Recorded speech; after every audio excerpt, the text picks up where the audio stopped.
Hello दोस्तों, आप सभी का एक बार फिर से स्वागत है बैंकिंग हब चैनल पे। दोस्तों, आप लोग को पता है कि आरबीआई असिस्टेंट ने अपनी वैकेंसीज रिलीज़ कर चुकी है, कर दिया है अपना रिलीज़।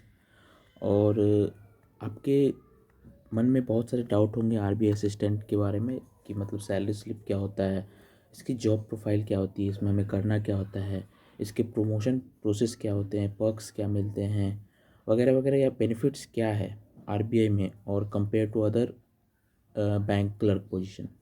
तो इस वीडियो में आपको मैं पूरा डाउट क्लियर कर दूंगा कि इसके जॉब प्रोफाइल के में आपको क्या करना होता है, इसका पर्क्स क्या है और प्रमोशन जितने भी प्रोसेस होते हैं। इस वीडियो में आपका सारा डाउट क्लियर हो जाएगा, ठीक है। इस वीडियो को आपको स्टार्टिंग से लेकर एंड तक देखना है, उसमें आपका सारा डाउट क्लियर। अगर इसके अलावा भी आपका कोई डाउट होता है तो आप कमेंट सेक्शन में मुझे कमेंट कर सकते हैं, ठीक है। तो चलिए लेट नहीं करते हैं, स्टार्ट करते हैं अपना वीडियो। सबसे पहले हम बात करते हैं यहाँ पे सैलरी स्लिप की। तो आप देख सकते हो अपनी स्क्रीन पे कि ये जो सैलरी स्लिप है ये मंथ ऑफ जनवरी 2022 का है, मतलब एकदम लेटेस्ट सैलरी स्लिप है ये। तो जनवरी 2022 का ये सैलरी स्लिप है। अब इसके ऊपर बात करते हैं कि इसमें क्या क्या मिलता है हमें। सबसे पहले अगर हम बेसिक पे की बात करें तो बेसिक पे जो हमारा मिलता है वो मिलता है 24,300, ठीक। एडिशनल स्पेशल पे भी मिलता है, बिकॉज ये आरबीआई है तो यहाँ पे एडिशनल इसकी स्पेशल पे मिलता है जो कि आपका मिलता है 430 का, ठीक। ग्रेड अलाउंसेस की बात करें तो ग्रेड अलाउंसेस हमें मिलता है 3500 का। डियरनेस अलाउंसेस की बात करें तो मिलता है 10,152 का। ये मैं आपको एक्स सिटीज़ के हिसाब से बता रहा हूँ, ठीक है। ये आपका सैलरी स्लिप जो है वो एक्स सिटी के हिसाब से, बाकी आप वाई जेड के हिसाब से कम ज़्यादा का फ़र्क नहीं पड़ता है, लेकिन एक्स सिटीज़ का ये सैलरी स्लिप है, ठीक है। ट्रांसपोर्ट अलाउंसेस की बात करें तो यहाँ पे आपको 1200 मिलता है। स्पेशल परकुश अलाउंसेस मिलता है आपको 7,305। स्पेशल अलाउंसेस मिलता है आपको 3,985। और लोकल कंपनसेंट्री अलाउंसेस आपको मिलता है 2,627, ठीक। तो आपका इससे ग्रॉस पे निकल के आता है 53,499। आपको जैसा पता है कि आपको बैंक्स में डिडक्शन भी होते हैं, तो इसमें भी डिडक्शन होता है। तो डिडक्शन की बात करें तो सबसे पहले आपका जो एनपीएस कंट्रीब्यूशन अमाउंट कटता है वो 4,200 का कटता है। प्रोफेशनल टैक्स कटता है वो आपका 200 का कटता है। लाइसेंस फ़ी 63 का। और ये जो एनपीएस एरियर्स देख रहे हैं ना, तो ये आप इसको हटा सकते हो, इसको आप माइनस कर सकते हो, बिकॉज़ ये पिछले मंथ का जो एनपीएस बाकी है वो यहाँ पे शो किया गया है, तो वो आप काउंट नहीं कर सकते, ठीक है। मील कूपन डिडक्शन की बात करें तो 160 है। एमएएफ करके एक आता है, उसका आपका मिलता है 225। ऑल इंडिया आरबीआई एम्प्लॉय का कटता है 30। स्पोर्ट्स क्लब्स अगर आपने किया हुआ है सब्सक्रिप्शन तो उसका 20 कटेगा। ओबीसी एम्प्लॉयज़ वेलफेयर अगर ओबीसी कोई है तो आपको 50 उसका कटेगा।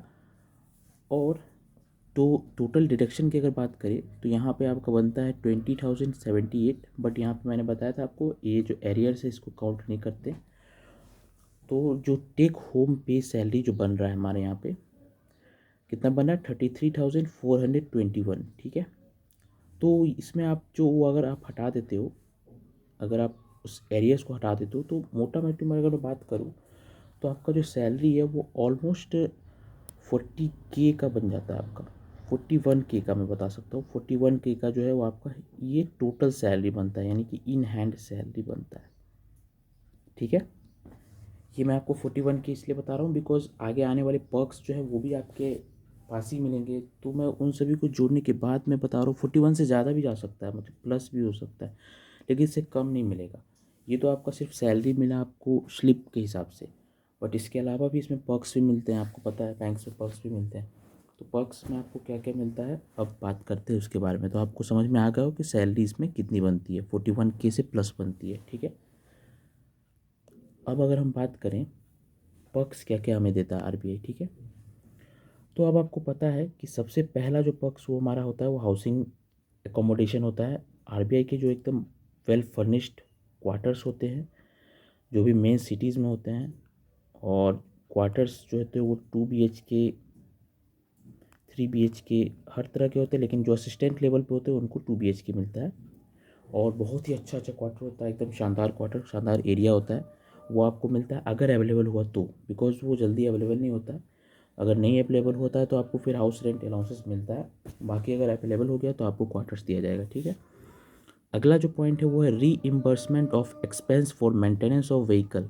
जो आपका व्हीकल अगर आपके पास होगा, कोई गाड़ी होगा 4 व्हीलर या 2 व्हीलर, तो उसका जो मेंटेनेंस होगा उसके लिए भी आपको दिया जाएगा पैसा। न्यूज़पेपर दिया जाएगा, न्यूज़पेपर अगर आप लेते हो तो उसका भी पैसा, नहीं भी लोगे तभी भी आपको मिलेगा।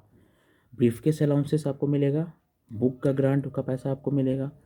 फिर आपको फर्निशिंग, जो आप जहाँ पे आप रहोगे तो उसके लिए कोई फर्नीचर अगर आप लेते हो तो उसका भी अलाउंसेस मिलता है। बस इसका एक फ़िक्स टाइम है, 5 ईयर में एक बार ही आप ले सकते हो, ठीक है। बट ये आपको मिलता है और एक अच्छा खासा अमाउंट मिलता है। डिस्पेंसरी फैसिलिटीज़ मिलता है आपको। कोई भी मेडिकल एक्सपेंस अगर आपके फैमिली मेम्बर्स का होता है या फिर आपका, तो आपको उसका रीइंबर्समेंट हो जाता है। इंटरेस्ट फ्री फेस्टिवल एडवांस मिलता है आपको। अगर आप फेस्टिवल एडवांस लेना चाहते हैं तो उसके लिए आपको कोई इंटरेस्ट देने की ज़रूरत नहीं है। लीव फेयर कंसेशन, अगर आप 1 in 2 year यानी कि 2 साल में एक बार आप ले सकते हैं लीव फेयर कंसेशंस, अपने लिए, अपने स्पाउस के लिए या फिर जो भी आपके डिपेंडेंट्स हैं उनके लिए। तो इस पे भी आपको कंसेशन मिल जाता है। मतलब कितना सारा, अभी तो और है, मैं भी आपको और दिखाता हूँ इसमें और क्या क्या मिलते हैं पर्क्स। अगला बात करें तो इसमें आपको मिलता है allowances of furnishing of residence, furniture आपको मिलता है, तो मैं आपको पता ही दिया है। फिर अगला जो यहाँ पॉइंट है, loans and advance at concessional rate of interest for housing, car, education, consumer articles, personal computer. मतलब आपको हाउस के लिए इंटरेस्ट बहुत ही कम पे, कंसेशनल रेट पे आपको लोन मिल जाता है। कार लोन लेना चाहते हैं वो भी मिल जाएगा, एजुकेशन लोन वो भी मिल जाएगा आपको, और बहुत ही कंसेशनल रेट पे, बिकॉज ये आरबीआई है। बैंक्स की अगर मैं बात करूँ जैसे कि एसबीआई या फिर आईबीपीएस की बात करूँ तो उसमें आपको उतना ज़्यादा कंसेशन नहीं मिलेगा। अगर आरबीआई की मैं बात करूँ तो आरबीआई में आपको काफ़ी अच्छा कंसेशन मिलता है।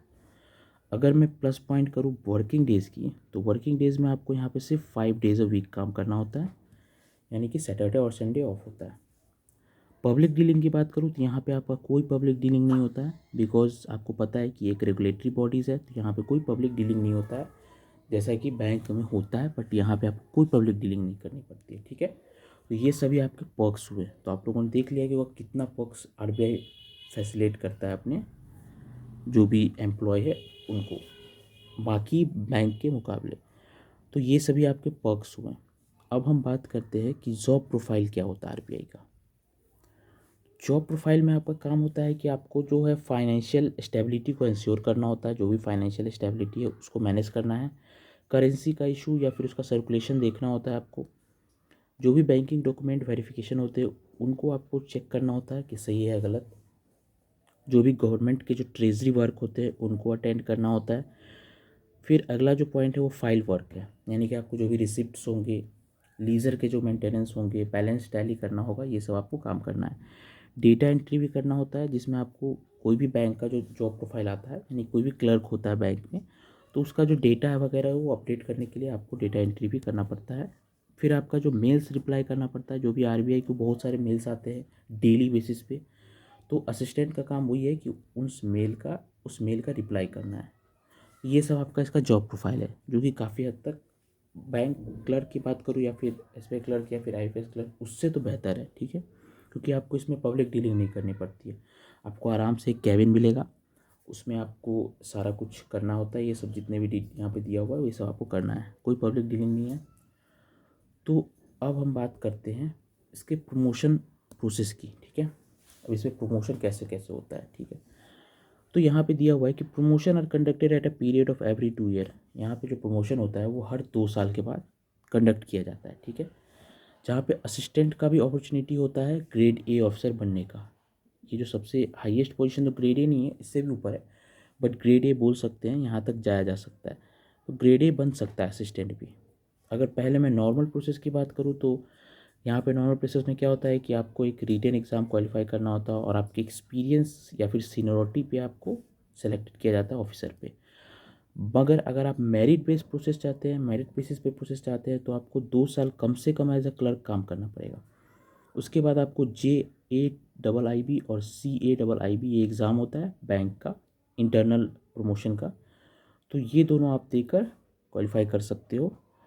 अगर मैं बात करूँ इसके पोजीशंस की, तो सबसे पहले आप ज्वाइन करते हो यहाँ से स्केल 1 ऑफिसर से, जो कि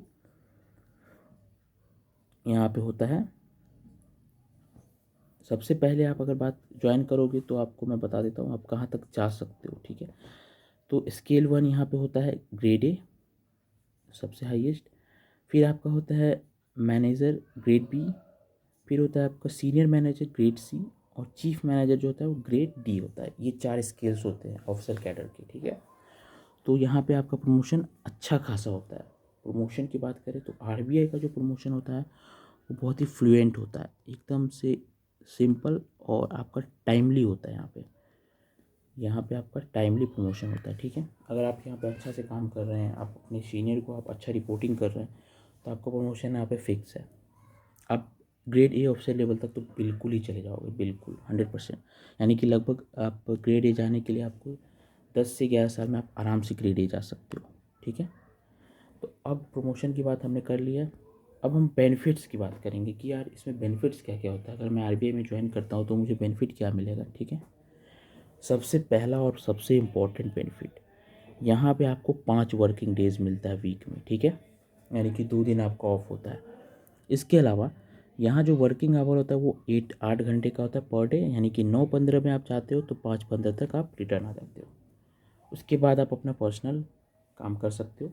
और अदर जॉब की बात करें, जितने भी प्राइवेट सेक्टर की बात करें, वहाँ पे आपको इस तरह का दिखता नहीं है, बिकॉज़ बैंक वगैरह में आपको क्या होता है, कभी कभी लेट भी हो जाता है तो आपको लेट भी आना पड़ सकता है। बट यहाँ पे जैसे ही 5:15 हुआ, सिस्टम डाउन, सिस्टम बंद हो जाता है, उसके बाद आपको चले जाना है। Second, RBI not only covers the employ medical, यानी कि आरबीआई है कि एम्प्लॉय का सिर्फ मेडिकल खर्चा नहीं करता है, आपके जितने भी डिपेंडेंट्स है, फैमिली मेम्बर्स का है, उनका भी आपका मेडिकल देता है, फैसिलिटी प्रोवाइड करता है, ठीक है। तीसरा जो बात करें, उसमें आपको जो भी एम्प्लॉय होंगे आरबीआई के, वो हाउस लोन ले सकते हैं 30 लाख तक। मिनिमम इंटरेस्ट रेट मैंने आपको पहले ही बताया था कि इंटरेस्ट रेट यहाँ पे बहुत ही कम लगता है, कंसेशनल पे आपको मिलता है। फोर्थ है कि अगर आरबीआई ऑफिसर के एम्प्लॉय जितने भी, अगर आपके चिल्ड्रंस होंगे तो उनका एजुकेशन लोन भी आप ले सकते हैं 20 lakh, very low interest rate पे, बहुत ही कम रेट पे आप 20 लाख तक का लोन ले सकते हैं अपने चिल्ड्रंस के लिए। When compare to other banking, जितने भी अदर बैंकिंग हैं उनसे अगर कंपेयर करें तो यहाँ पे आपको ज़्यादा छुट्टियाँ मिलती है, ठीक है। अगर आप आईबीपीएस या एसबीआई की बात करें तो वहाँ पे आपको बहुत ही कम, रेयर में छुट्टी मिलती है, मतलब जो गवर्नमेंट हॉलीडे होते हैं वहीं पे मिलता है, बट यहाँ पे आपको ज़्यादा लीव्स मिलता है। और यहाँ पे आपको वैकेशन डेज़ भी मिलता है, मतलब आपको एक वैकेशन भी दिया जाता है, हॉलीडे भी मिलता है, यहाँ पे हॉलीडे का पैसा अलग से मिलता है। तो आप देख सकते हो कि बेनिफिट कितना है आरबीआई के असिस्टेंट के पोस्ट पे। ये तो मैंने सिर्फ असिस्टेंट को बताया, बाकी अगर आप प्रमोट करते जाओगे आगे आगे तो और भी बेनिफिट्स ऐड होते जाएंगे, मतलब अंत नहीं है इसके बेनिफिट्स का।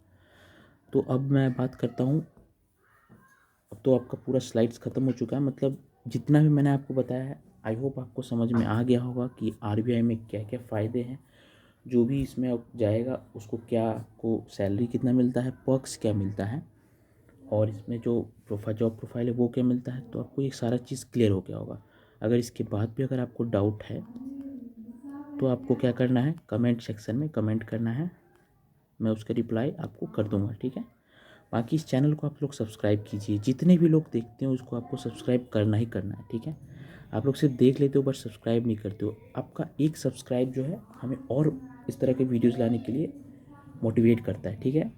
एक सब्सक्राइब, और कुछ नहीं मांग रहा हूँ मैं, ऐसा तो नहीं मैं कुछ बोल रहा हूँ कि भाई पैसे दे दो ये दे दो, मैं आपसे सिर्फ एक सब्सक्राइब, लाइक और शेयर करने के लिए बोल रहा हूँ।